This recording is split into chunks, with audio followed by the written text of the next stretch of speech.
Hey everyone, it's Matt, and I am coming to you from snowy Charlottetown, Prince Edward Island, Canada, in my first full day of 14-day self-isolation slash quarantine. And the very first thing I woke up to today was a notification from the ArriveCan app, which all travelers into Canada have to submit to the feds prior to departure with a health questionnaire and quarantine plans, and then continue to check in every day, subject to possible follow-up from government officials. I did also get my first call from someone representing PEI, Provincial Public Health.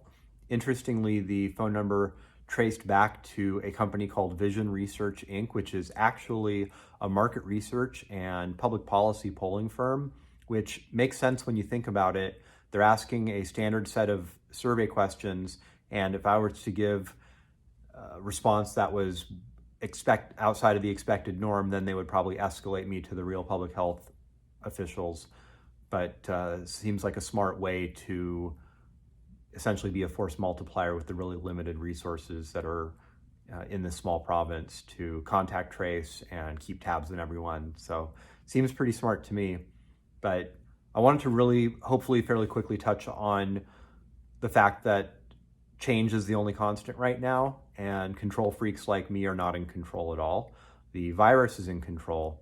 This was one of the most, if not the most arduous trip for me to plan, even though it's one I've made many, many times to visit my family here. And there's two main reasons that are keeping the situation volatile. One, governmental controls. Two, ever-changing schedules, especially from the airlines. So I was hit with both of those in a major way on this trip. Originally, my plan A was to first go to Halifax, Nova Scotia, where my sister lives, quarantine there for 2 weeks, and then come here to where my father and stepmom live. And at the time, the Atlantic provinces of Canada had their own travel bubble where if you were quarantining in one province, you could freely travel to any of the others, or if you lived, you could freely travel to any of the others, and the rest of Canada was walled off. Well, right before American Thanksgiving, PEI left the travel bubble and locked out the rest of Canada. So it became pretty quickly clear that I was going to have to change tack. They didn't say how long that the departure from the travel bubble was going to be, but I had to quickly get a backup plan in place.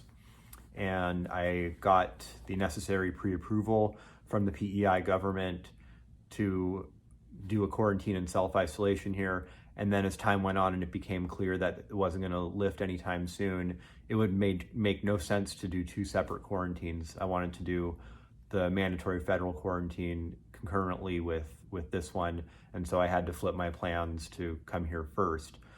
But that also overlapped with flight schedule changes. I was originally booked on Delta and WestJet to go to Halifax. They really changed their schedules in a big way that I couldn't even get a same-day connection from Minneapolis, unfortunately. So I was able to get a full refund there, and I ultimately ended up with very few options here in Charlottetown. There's 1 or 2 flights a day total, both by Air Canada, and ended up booking through their Aeroplan program for award seats. But there was also the issue of citizenship. I am a dual Canadian-American citizen, but I don't have a valid Canadian passport.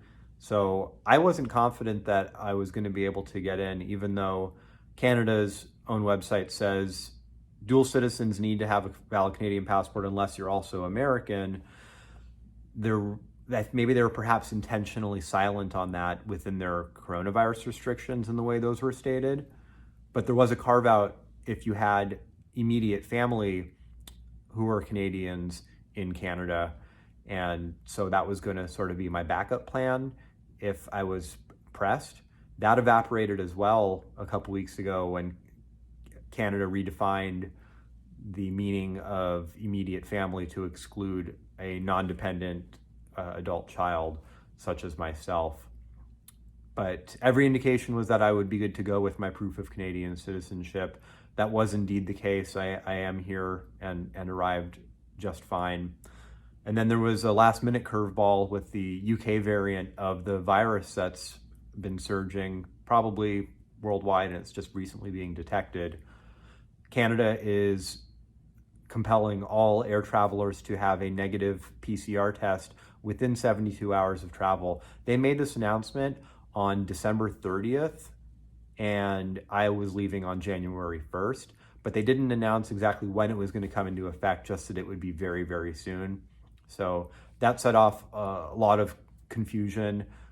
I think it was mostly intended to discourage as much as possible discretionary travel, but I didn't take any chances. I immediately went to, thankfully, Minnesota has a robust test infrastructure, and I went to a state saliva testing site that same day.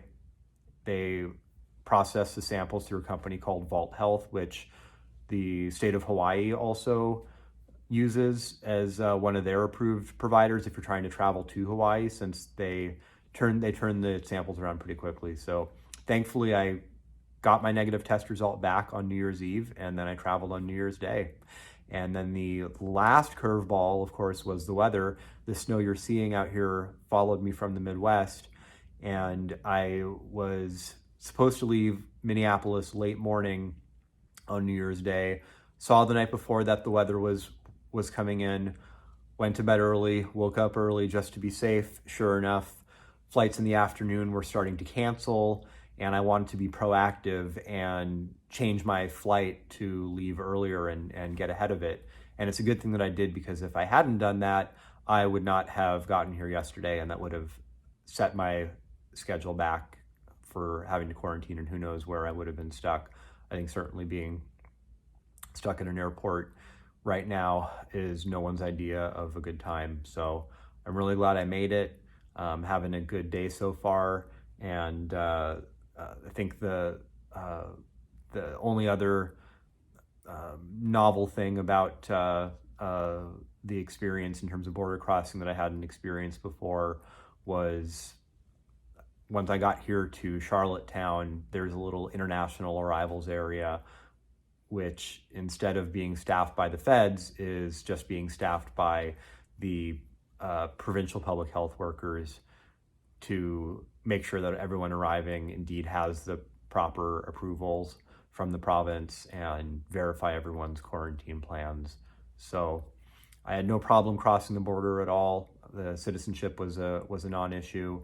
The airlines also took my word for it, or didn't even glance closely at my citizenship card at each touch point of check-in and boarding. So it's something that they're used to. So far, so good, and look forward to checking in again soon. Any questions you have, let me know. Be sure to like, share this, subscribe, comment below, and we'll talk soon. Take care.